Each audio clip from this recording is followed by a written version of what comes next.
fell asleep in the tub. The water tepid, I dragged the body out and into bed, called someone who cared, soothed. I didn't tell about the guy on the plane, just the mean cabbie, rambling, keeping the black hole at bay, telephone receiver growing heavy. I knew to ask for 2 wake-up calls and set the travel clock across the room. Gathering darkness of unconsciousness, slack-jawed, I held the small rag doll I called Sunny in the hollow by my shoulder. And out. Morning. Oh, God, this is bad. I struggled to standing, got into my jeans and warm sweater for the trip to Sonora. Coming up, winter scenes. I was sick. Entire bloodstream felt poisoned. My usually cast-iron stomach queasy. Couldn't make it down the hall for ice to cool the hot, red coals that were my eyes. Splashed cold water on my face to revive.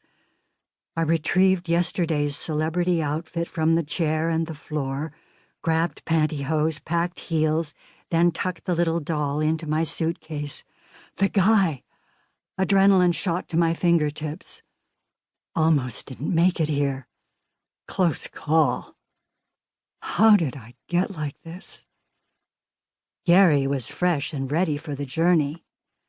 The gold country would be a welcome change from the office at Paramount, where he crunched the numbers. Breakfast? No time. He'd eaten. I swallowed my need. As we crossed the Bay Bridge, my head twisted toward Berkeley, dear birthplace. I discovered my calling and awakened as a citizen there. I lamented silently my losses.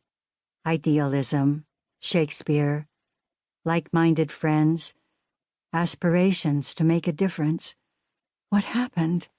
I had been so dedicated. My love of work I thought would protect me. Bankrupt. To distract myself from myself, I asked Gary questions about the economy. What makes it work? It seemed it ran on faith. Faith that people believed it was working made it work. Interesting notion. Long time since I felt any faith. We passed Sonora and climbed up the steep mountain to the snowy location. I greeted everybody and they were glad to see me. Freezing air was a welcome tonic. Deep breath. I got a coffee and trudged to the makeup trailer where Larry and Whitey put me back together, and I emerged from their caring cocoon with the head of Ma.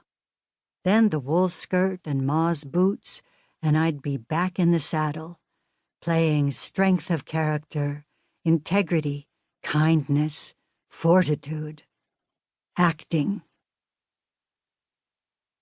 Part 1. Growing Up Absurd. This little light of mine, I'm gonna let it shine. This little light of mine, Harry Dixon Lowes. 1. Miracle Baby. But the real things haven't changed. It is still best to be honest and truthful, to make the most of what we have, to be happy with simple pleasures, and to be cheerful and have courage when things go wrong. The Selected Letters of Laura Ingalls Wilder. William Anderson, editor.